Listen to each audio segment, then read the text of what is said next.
Rare greetings, man. It's your boy Haki Kweli Shakur, coming back at you once again on another great day of resistance from the new African nation.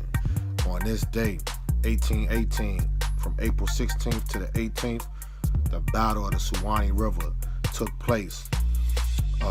This was mainly New African Black Seminoles territory. This is where Black Seminoles, New African Seminoles, set up their own independent black communities, basically an independent nation on the Suwanee River. So this is one of your first New African states that was set up in the United States of America. And the imperialist United States of America and Andrew Jackson invaded Florida on this day and attacked those villages and attacked those New Africans and burnt down their villages and destroyed their villages.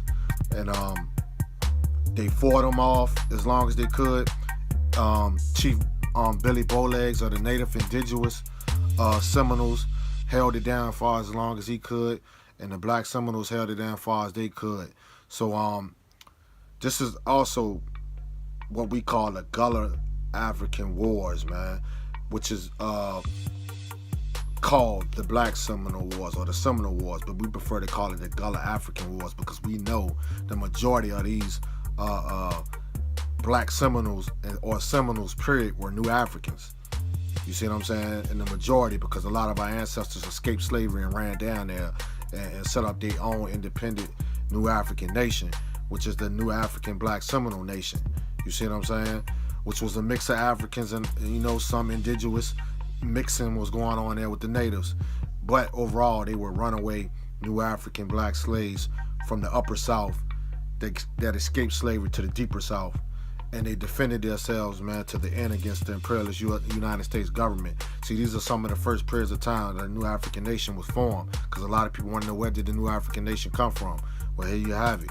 You know what I'm saying? Study the Guerilla African Wars, man. Stiff resistance. We always fought back. And that's our motto. We always fought back. We will shoot back. You know what I'm saying? So salute to all those ancestors, man, that held it down on this day. Rest in peace to all the New African Seminoles that lost their life on this day. And salute to the native indigenous Seminoles, also our allies, comrades in the struggle for freedom, land, and liberation of our nations, man.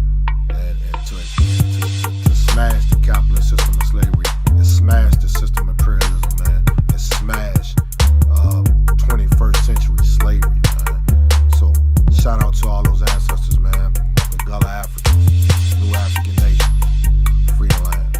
In the 18th century, Maroons, a term for freedmen and escaped slaves, came to Florida and allied with the Seminole Nation. They became known as Black Seminoles. The Black Seminoles lived within their own bands, but were closely associated with the Seminole Nation. They fought with the Seminoles in both Seminole Wars. The First Seminole War began when Andrew Jackson ordered the Negro Fort attacked and burned. The Negro Fort was a stronghold of Black Seminoles. Then General Jackson wanted Maroon communities destroyed. During the Second Seminole War, fearing they would become slaves if a treaty was reached, the Black Seminoles supported Osceola, leader of the most militant faction of Seminoles. They also recruited plantation slaves to help them rebel. Along with the slaves, they destroyed 21 plantations from Christmas through summer. Historically, it is considered part of the Seminole War rather than a slave rebellion. After the war, more than 500 Black Seminoles traveled to Oklahoma along the Trail of Tears. Others stayed in Florida, while some fled to safety in the Bahamas. Today, many Black Seminole descendants still live in Florida and Oklahoma.